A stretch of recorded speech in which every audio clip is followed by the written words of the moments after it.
Hello everyone, welcome to our channel ঝাল মিষ্টি হেসেল। কেমন আছেন আপনারা? আমি ভালো আছি। আজকের এই বর্ষার ওয়েদারে হঠাৎ করে মনে হলো সোয়াবিনের একটা রেসিপি করে ফেলি, যেটা একটু অন্য ধরনের অথচ হেলদি, বাচ্চারা খেতে পারবে, আমরা বড়রাও খেতে পারবো, কম অয়েলে ভীষণ ভালো একটা রেসিপি। তাড়াতাড়ি হাতে সময় কম থাকলে তৈরি করে নেওয়া যাবে এই রেসিপিটা। তার জন্য সোয়াবিন সিদ্ধ করে নিয়েছি, নুন দিয়ে পেঁয়াজ কুচি নিয়েছি, এখানে টমেটো পেস্ট করে রেখে দিয়েছি, আর ওখানে আমি 9টা মতন রসুন থেতো করে রেখে দিয়েছি। এই পুরো রান্নাটা দেখতে হলে আমার সঙ্গে থাকুন, পুরো ভিডিওটা। ভালো লাগলে প্লিজ সাবস্ক্রাইব করবেন, কমেন্ট করবেন, লাইক করবেন, বন্ধু হয়ে পাশে থাকবেন। এই রেসিপিটা কিন্তু ভীষণ হেলদি, যেটা আমাদের খেতে ভীষণ ভালো লাগবে। এবার আমরা সোয়াবিনগুলোকে নুনে সিদ্ধ করে নিয়ে ভালো করে জল ঝরিয়ে শুকিয়ে নিয়েছি। এর মধ্যে দিয়ে দিলাম প্রথমে হলুদ গুঁড়ো, তারপরে দিয়ে দিলাম অল্প একটু ধনে গুঁড়ো এবং স্বাদ মতো লবণ, আর তারপরে যেটা দেব মেন ইনগ্রেডিয়েন্টস, তা হলো বেসন। বেসনটা এখানে আমি 3 চা চামচ ব্যবহার করেছি। বেসনটা দিয়ে ভালো করে ম্যারিনেট করে নেব সোয়াবিনগুলো। এই ম্যারিনেটটা কিন্তু ভালো করে আমরা 5 থেকে 7 মিনিট এটা আমরা রেস্টে রেখে দেবো। আমাদের ম্যারিনেশন কমপ্লিট হয়ে গেছে, দেখতে কিন্তু দারুণ লাগছে। ম্যারিনেশনে 5 থেকে 7 মিনিট রাখার পর কড়াইটা আমরা বসিয়ে, কড়াই গরম হয়ে গেলে এর মধ্যে আমরা তেল অ্যাড করব। আমি এখানে রিফাইন্ড অয়েল ব্যবহার করেছি, আপনারা যেটা খান সেটা করতে পারেন।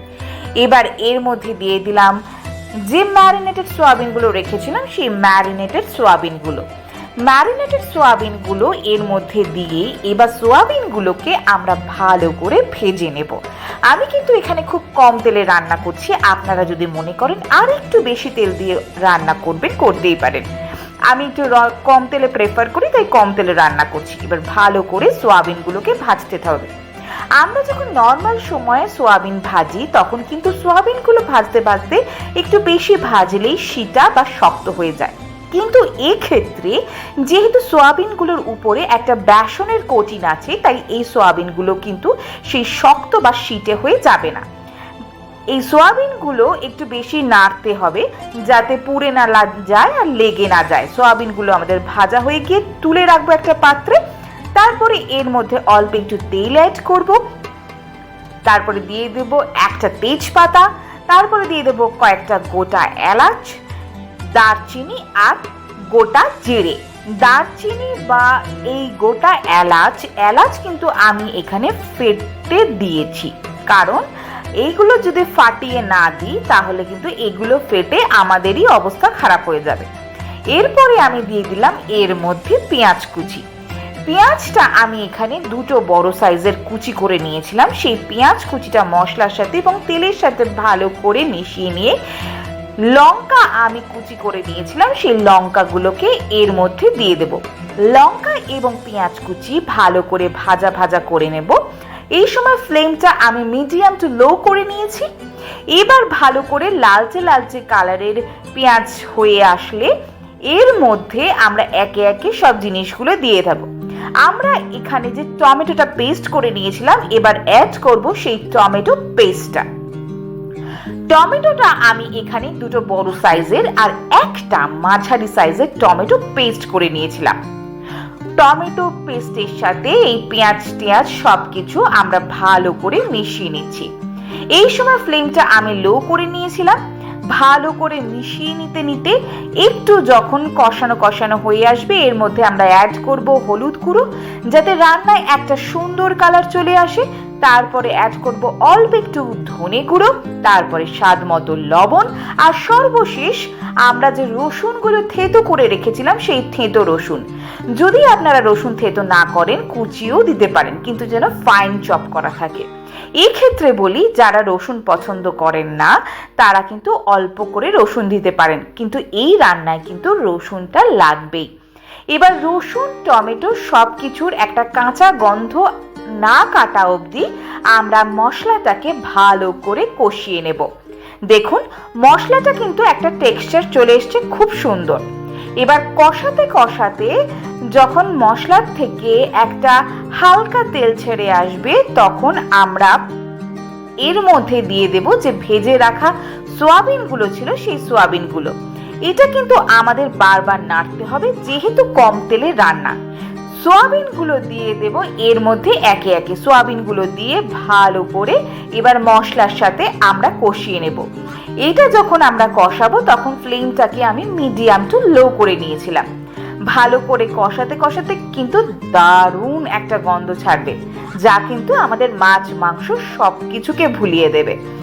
এরকম একটা মাছ মাংস না খেলেও কিন্তু সোয়াবিনের একটা রেসিপি আমরা বাড়িতে করে দেখতেই পারি, যা কিন্তু বাচ্চাদের জন্য পারফেক্ট, বয়স্কদের জন্য পারফেক্ট, আর আমাদের জন্য তো পারফেক্টই।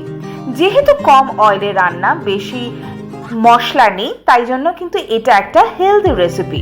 আর সোয়াবিন তো এমনি আমাদের একটা হেলদি রেসিপি। দেখুন কি দারুণ একটা কালার চলে এসছে কষানোর পর। এরপরে দিয়ে দিলাম এর মধ্যে অল্প একটু জল।